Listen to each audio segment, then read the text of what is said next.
programang Usapang Senado. At may dalawa ho tayong mga kapanayam. Andito na yung una nating mga kapanayam. Okay na, nasa linya na. Okay, pasok na agad natin dahil marami ho tayong gustong matalakay dahil ngayon po ay maraming mga developments, mga iba't ibang mga opinion sa dapat na gawin ng Senate dito nga ho sa impeachment case laban kay Vice President Sara Duterte. At syempre, ang gusto nating makapanayam ay yung mga legal luminaries, mga abogado, yung talaga makuhanan natin ng mga mahuhusay na paliwanag pagdating po sa usaping ito. Kahit ang atin hong mga kapanayam ay isa ho sa mga nagbigay ng kanyang pananaw dahil nagsagawa ng pag-aaral kung ano ang dapat na gawin ng Senate, ano yung constitutional duty ng Senate pagdating nga dito sa impeachment case laban kay Vice President Sara Duterte. Atin hong tinutukoy si Senate Minority Floor Leader Coco Pimentel. Hi sir, magandang hapon po.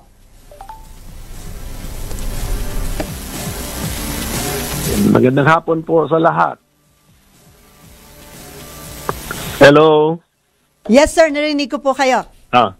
Sir, unahin ko po muna, kayo ni Senate President Chis Escudero, parang ngayon may palitan na kayo ng sulat.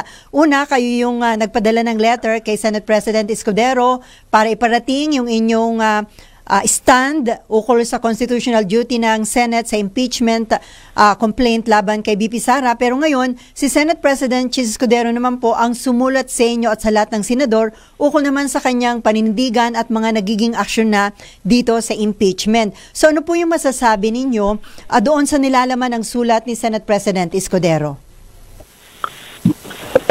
Lalo siyang nagmatigas. Hindi naman nagbago isip niya. Linagyan pa niya ng detalye yung plano niya. So, wala kaming agreement.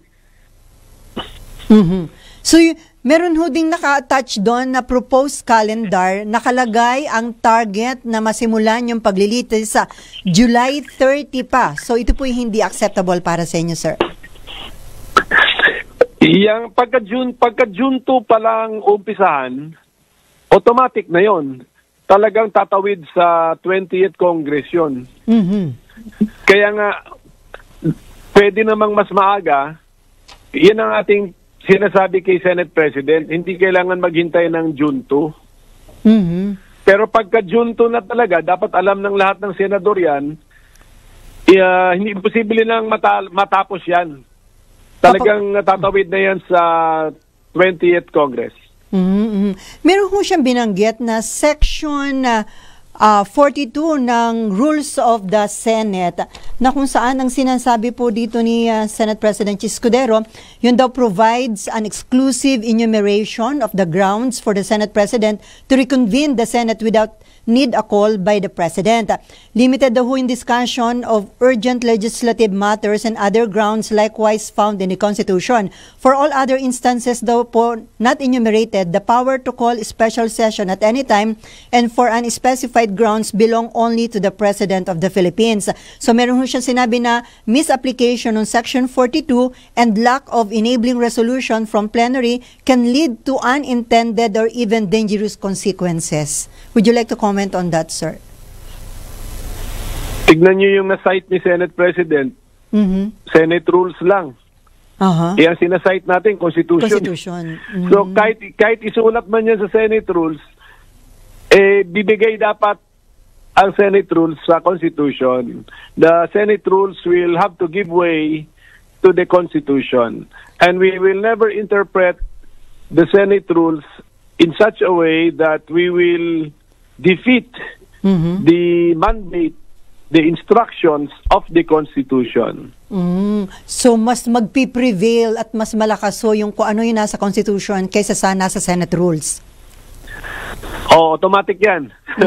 So ang sabi ng Constitution, pagka na-file na yung articles of impeachment, a trial in the Senate shall forthwith proceed.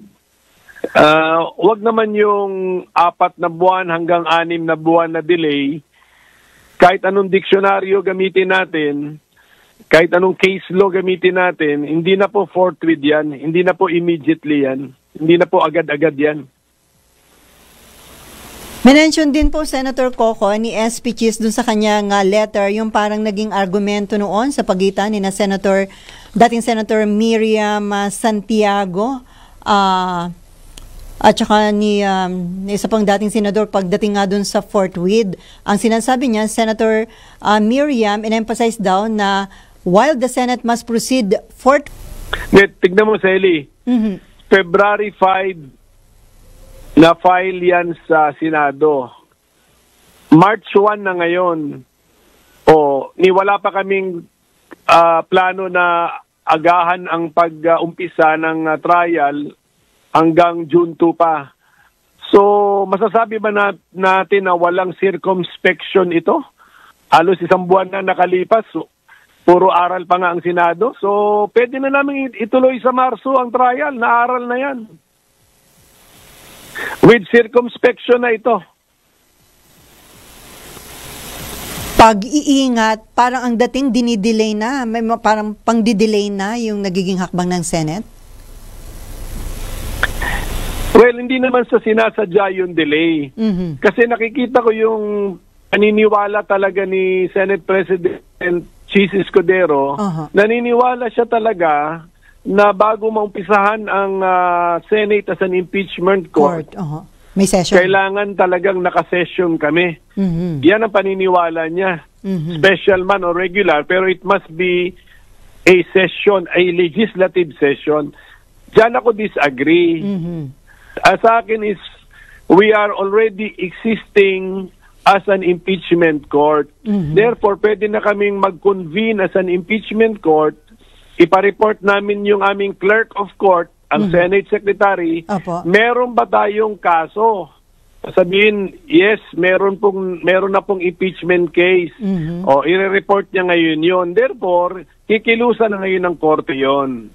Kami yung korte. Opo.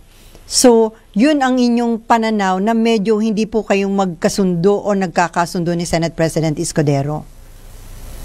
Tama. Ano kami dyan? Diametrically opposed kami dyan. Iba yung interpretation niya. Very strict yung interpretation niya.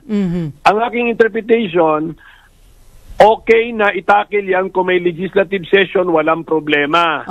Pero hindi rin problema na walang legislative session. Pwede pa rin itakil yan. So yun yung akin. Mas